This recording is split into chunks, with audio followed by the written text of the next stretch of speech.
이러다가 인간의 영혼이 자리를 잃어버리는 거 아닌가. 그러니까 인간도 자신이 이해를 못하는 그런 기계가 같을 수도 있지 않냐. 목회자들이 더 이상 필요가 없는 거 아니냐. 이제 AI가 설명을 다 하고 신학자들이 필요 없다, 목회자들이 필요 없다.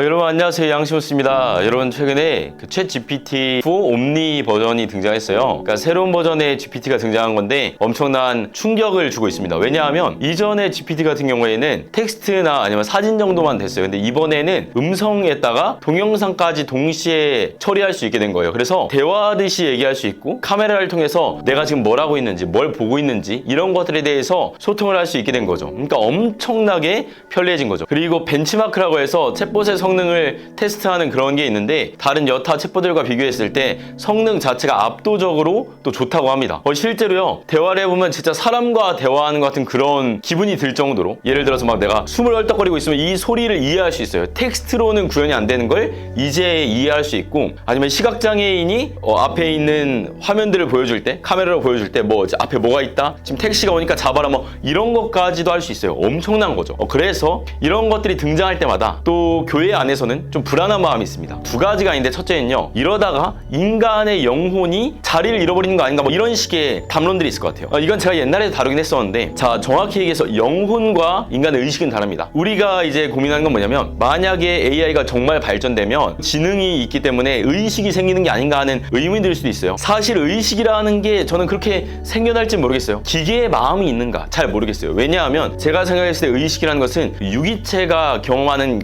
감정과 같이 가는 거라고 생각하거든요. 그러니까 예를 들어서 챗봇은 지능이 있습니다. 근데 인간도 지능이 있는데, 인간의 지능은요 그냥 작동하는 게 아니라 감정과 같이 가요. 그래서 인간의 지능, 의식, 이런 정신적인 활동들은 감정과 같이 가는데, 이런 것들은 호르몬의 작용을 통해 벌어지는 유기체만 경험할 수 있는 거예요. 그래서 일단은 기계는 안 될 거라고 저는 생각을 해요. 근데 옛날에 이런 얘기를 했었는데, 친구들이랑 토론할 때 기계가 인간의 의식을 가질 수 있는가에 대해서 중국어 방 실험이라는 게 있습니다. 뭐냐 하면, 어떤 방이 있는데 여기에 중국어 시험지를 줘요. 근데 그 방에는 미국인밖에 없어요. 근데 이 미국인들이 중국어에 대한 답지를 가지고 있는 거예요. 그래서 중국어 시험지를 받아서 해답을 풀어가지고 내면은 정답이 나오는 거죠. 이런 것처럼 실제 이 기계는 이해를 하고 있지 못하지만 이 기계가 보여주는 활동들은 마치 이해를 하고 있는 것처럼 보인다. 인공지능도 그러할 것이다. 이런 식의 얘기죠. 중요한 건 인간은 그럼 과연 이해를 하고 있는가? 어쩌면 인간은 어떤 행동을 할 때 합리화를 합니다. 그러니까 내가 이해를 하지 못해도 뭔가 말이 되게 개연성 있게 만들어내는 그런 기능이 있어요. 마찬가지로 인간은 사실은 인간의 진짜 내면의 이해를 하고 있지 못하지만 인간의 기계적인 반응에 의해서 그런 합리적인 답이 나오는 것 뿐이죠. 그리고 인간이 그걸 합리화하는 것 뿐이죠. 그러니까 인간도 자신이 이해를 못하는 그런 기계가 같을 수도 있지 않냐, 이런 식의 얘기였는데 굉장히 흥미로웠습니다. 여러분들 중요한 건요, 영혼은 의식과는 조금 다릅니다. 왜냐하면 동물들도 의식을 가지고 있기 때문이에요. 예를 들어 침팬지나 이런 애들을 보면 거울을 보고 내가 거울에 비친 게 나라는 걸 알 수 있어요. 자의식이 있어요. 나와 다른 개체를 구분할 수 있는 그런 능력이 있습니다. 전통적으로요, 이 영혼의 기능이 인간의 도덕성, 자의식, 감정, 지능, 언어라고 생각을 했었는데, 최근에 동물과 인간을 비교하는 연구, 그리고 AI 같은 것들과 인간을 비교하는 연구를 통해서 그런 것들이 모조리 반박되고 있어요. 예를 들어서 침팬지나 이런 것들 연구해보면 인간처럼 수어를 사용할 수도 있고 문법도 쓸 수 있고 다음 세대에 전달까지 할 수 있습니다. 물론 어느 정도의 한계를 보이긴 하지만 어쨌든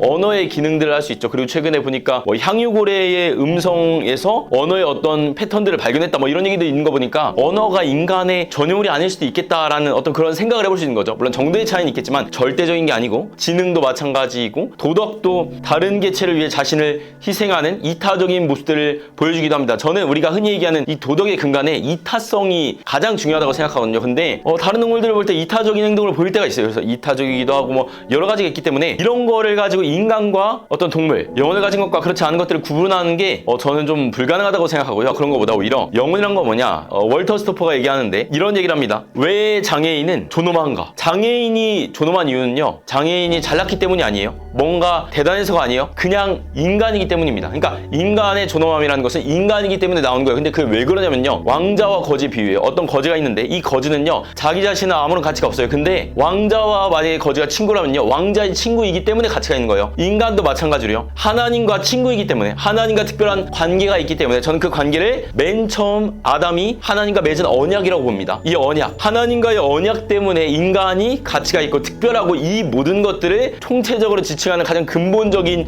표현이 하나님의 형상 그리고 영혼이라고 보는 겁니다.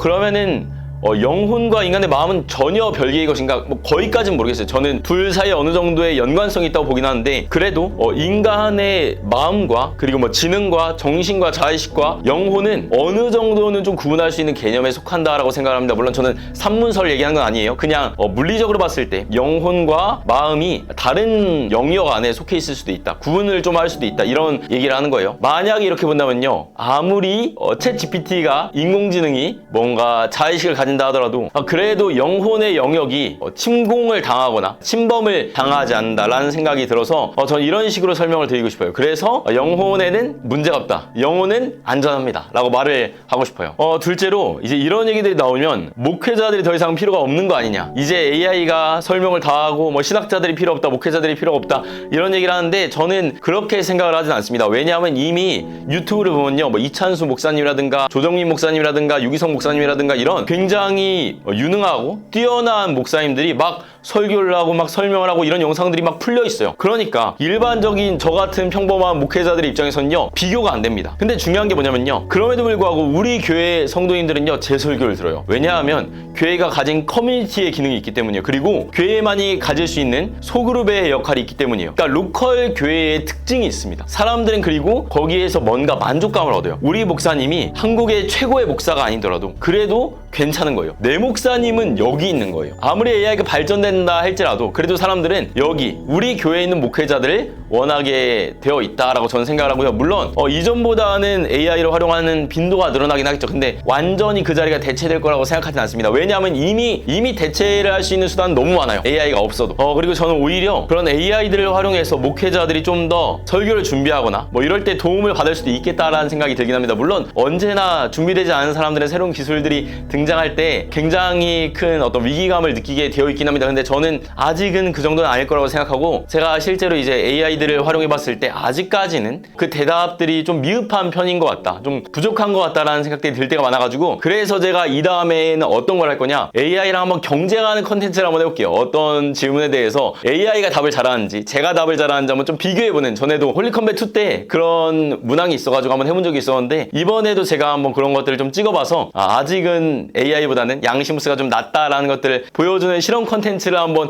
해보려고 합니다. 야, 이게 챗 GPT가 확실히 일단 저보다 GPT가 더 공감 능력이 좋은 것 같아요. 야, 이건 좀 깜짝 놀랐네. 여태까지 양시무스였고요. 만약 이 영상이 좋았다면 구독과 좋아요 눌러주시면 감사하겠고요. 다음번에 좀 더 좋은 영상으로 찾아뵙도록 하겠습니다. 여러분들의 좋아요와 구독은 제게 너무나 큰 힘이 됩니다. 감사합니다.